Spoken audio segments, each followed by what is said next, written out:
This week on Ebert and Roeper, Did I tell you we're going to have it all? You've never said that. Steve Martin and Bonnie Hunt in Cheaper by the Dozen. You went to another dimension. Neve Campbell and Robert Altman's The Company. When you meet the love of your life, time stops. And Ewan McGregor in Tim Burton's Big Fish. It's okay if you're not convinced. I think that's all right. I may not have much, but I have more determination than any man you're ever likely to meet. Sandra Templeton, I love you and I will marry you. Ewan McGregor and Albert Finney play the same legendary character, young and old, in Big Fish. And we'll have an early review of Neve Campbell and The Company, plus we'll take another look at the final installment of the Lord of the Rings trilogy. I'm Roger Ebert. And I'm Richard Roeper. First up is Cheaper by the Dozen. It opens Christmas Day. We've got the early review. Now, after the disastrous remake of The Out-of-Towners with Steve Martin and Goldie Hawn, I was hardly jonesing for Steve Martin in another remake of a seemingly outdated concept, but that's why we go to the movies and we watch them all the way through. This is a breezy romp, a frequently funny and thoroughly inspired effort about one gigantic nuclear family. I cleaned your clarinet. Please don't play it with food in your mouth again. Kim and Jessica, your teacher called and has made a request that you do not correct her in front of the class. Mike, you have show and tell today, and please, honey, remember that body parts do not count. That's the scene stealing Bonnie Hunt as Kate, whose loving marriage to Martin's Thomas has yielded some 12 kids. What's going on? Guess what? Diane Phillips called. My book's getting published. Did I tell you we're going to have it all? You've never said that. I'm telling you now, baby. Woo! Thomas gets a Division I coaching job, and the family moves from an idyllic town in downstate Illinois to Chicago. Alan Ruck, he'll always be Cameron in Ferris Bueller's Day Off to me, and Paula Marshall play their new neighbors. Is Jake your only child? No. We have 12. I couldn't keep her off me.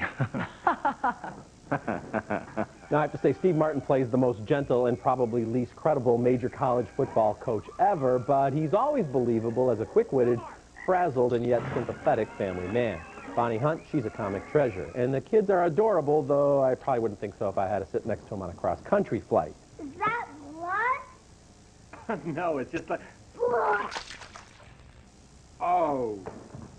Clean up on aisle 12. Anybody? You need help cleaning up? Cheaper by the Dozen aims a lot of its gags at the adolescent crowd. We get escaped frogs causing chaos and chandeliers crashing and dogs knocking people over. But it also has some sharp one-liners and a strong family heart, so thumbs up. When I was a kid, I was an only child, and for some reason I read the novel Cheaper by the Dozen about 100 times because I wanted to have 11 brothers and sisters, I think. Yeah. The original father, his name was Gilbreth, was a time and motion expert. And he tried to run his family the way he would run a factory. Everybody had a job and a timetable and a schedule and a checklist and everything like that. And I think that also would have been a funny way to approach the story because I can see Steve Martin as that character instead of this character who has no idea about time, motion, or anything else. No, he just brings the football team in to help things out, which really doesn't work too well. But this movie also does have Ashton Kutcher kind of poking fun at himself as Piper Peraboo's boyfriend, and that's some pretty funny stuff as well. Okay, next movie. Robert Altman never repeats himself. His new film, The Company, is like spending a year with a ballet company in good times and bad. Inspired by Neve Campbell, who trained as a classical dancer and produced this film, Altman moved in with the Joffrey Ballet of Chicago and cast Malcolm McDowell in a role inspired by the company's legendary artistic director, Gerald Arpino. Here's rehearsal before an outdoor concert as McDowell uses the carrot and stick approach, criticism followed by praise. Lift, thighs, lift up, not so loady. And when you make those exits, you hit the wall. I want you to move out and hit the wall. You're not doing that. You're looking like you've got a load in your pants. But I love you all. You're great, okay? You're great. That night, the performance goes on despite a rainstorm. Neve Campbell dances with Joffrey star Domingo Rubio.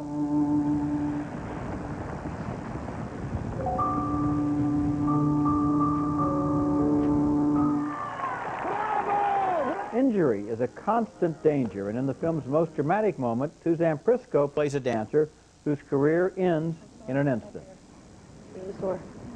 She snapped her Achilles. What? She snapped it. Let's see if we can get some guys to help us.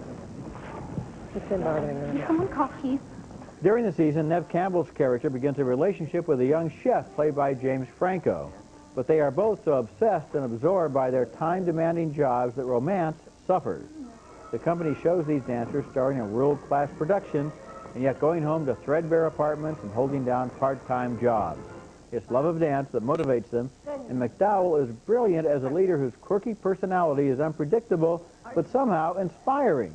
Altman's previous film was Gosford Park, an ambitious British whodunit with lavish production values, but for this one, he plunged into the middle of the Joffrey with a digital video camera. He reinvents himself with every film. Thumbs up. Yeah, thumbs up for me as well. You know, Neve Campbell, she's just it. I just think she's beautiful and wonderful, and obviously all those years of training as a dancer, we see they're not cutting back and forth. I mean, that's her dancing, and that's wonderful stuff. It's a beautiful tribute to the Joffrey Ballet, and they are athletes, and they are working for a relative pittance, and he gets all of that right. I also think there's a little arrogance to this film because Altman doesn't really even bother to give us a story. He starts up with these little side plots here and there, and then he just lets them go because he's really fascinated by the world of this ballet, and I think this could have been a great movie if there was a story on top of it as well. You know, that would have been a conventional film in which the foreground was taken up by the romance. I think it's great that the whole romance is just kind of an afterthought. Everything's an afterthought, though. These Every people, plot the element chef is is worried about his cooking, the dancer is worried about her ballet, and they try to have a relationship, and it just doesn't really No, seem because to work. Altman's not interested in seeing any of these plot elements to their conclusions or even to any development. He gives us the one dad who's really, you know, very domineering and wants his kid to be a ballet star, and he's not a star. He gives us the Malcolm McDowell character and his struggles to get financing for things, and we get a little taste of all of that, and it goes nowhere. I think you're describing the style of the film. Yeah, I am. It's a flaw when, in fact, I think it's a choice. Oh, I think it's a deliberate choice on the director's part. I'm also saying, in a way, though, there's, I think, a little bit of a disregard for the audience because he's just like, you know, I'm going to throw these stories out there, and too bad if I don't finish them for you. I didn't feel that way at all. Okay, Helen Mirren and Julie Walters go the full Mindy in Calendar Girls when we come back. Now in theaters. Brought to you by Orville Redenbacher. Start popping today.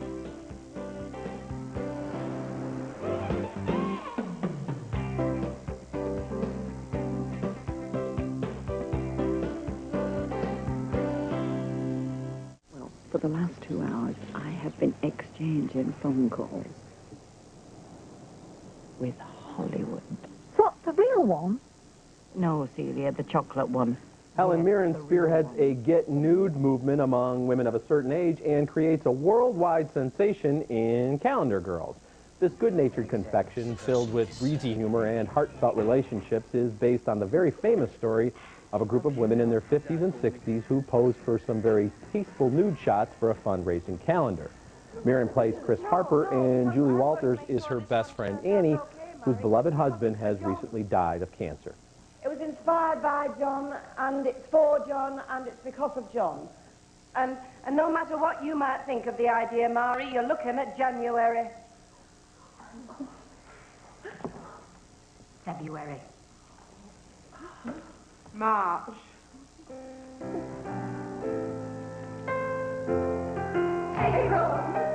Chris and Annie do a lot of cajoling and bargaining before they can fill out the roster with the needed 12 models, all to be photographed by the extremely reluctant Lawrence, played by Philip Glenister. Don't touch the buns. Calendar Girls alternates between full Monty-type humor and unabashedly sentimental moments, as when Chris and Annie try to get some local press attention for their effort and believe they failed miserably. To add insult to injury, I took my clothes off and no one was interested. You're after the WR thing? Yes. That's spill over. They're in ballroom. All of this is handled with humor and grace. Now, until very recently, the most unusual sight in movies was an actress over 50 taking off her clothes. Now, with Kathy Bates in About Schmidt, Diane Keaton in Something's Gotta Give, and the Calendar Girls, it's almost a trend. What's most encouraging is that in each case, the nudity is played for laughs, but we're not laughing at the actress. We're laughing at the situation and our own hang-ups about non-supermodel nudity, how silly we are and how wonderful these films are. Yeah, this film really has a healthy feeling to the idea of nudity, and so often when you see young people in nude scenes in the movies, there's kind of an aggression or hostility to it, like, what are you going to do about this? And these women are amused. Yeah. They've lived for a while. They understand their bodies. They understand life. And so there is a kind of a warmness and good-heartedness about it. This is the kind of film where you go, okay, I know about the Calendar Girls. I know they raised like three-quarters of £1 billion or whatever it was, you know, all this money, and that's all wonderful. But how are they going to turn this into a story? But it doesn't feel stretched, and it doesn't feel forced. There's some really good relationship stuff. The husbands acquit themselves well in this film as well. And it's also fun when they get to come to America and be on television, which I think they also actually did. Yes, they did. Okay, The Return of the King, Julia Roberts, and Tim Burton's new film, all when we come back. Next week is brought to you by Capital One. What's in your wallet? Next week, a special edition of Ebert and Roeper, the big holiday movies. From Something's Gotta Give to Mona Lisa Smile to The Last Samurai, and many others. Big movies you may want to see over the holidays and reviews you may have missed. Next week on Ebert and Roeper.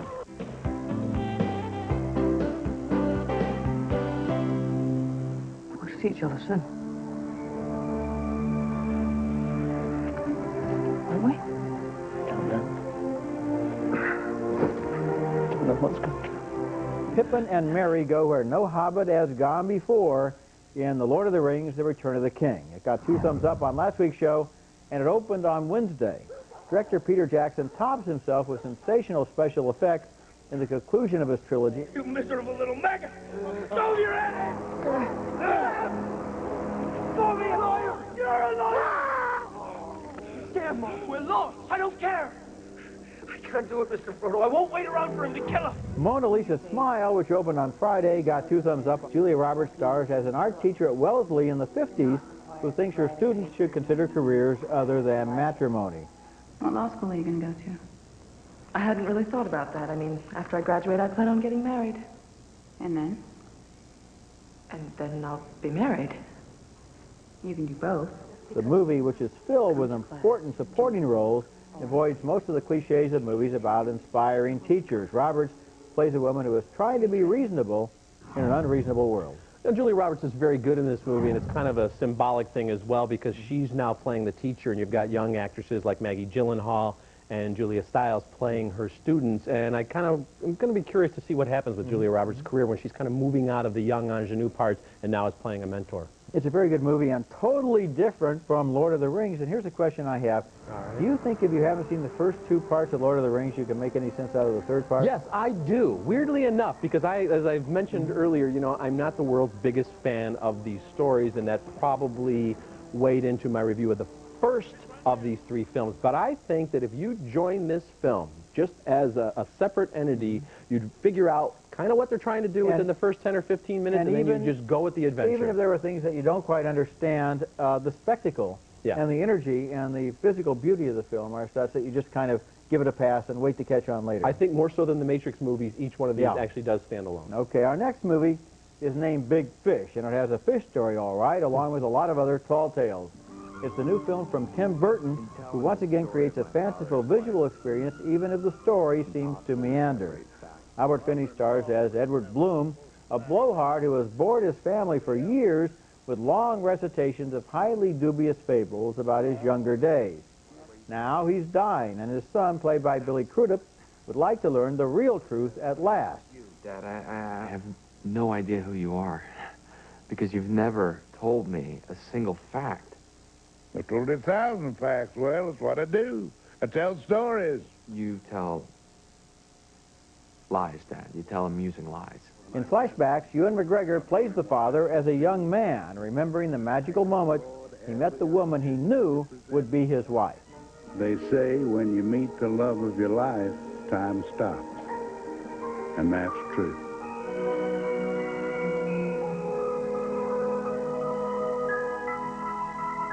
And that's Alison Lohman. His stories are filled with unbelievable characters, including Danny DeVito as a dynamic circus owner, Steve Buscemi as a dedicated but hardly productive poet, and Helena Bonham Carter as a mysterious recluse.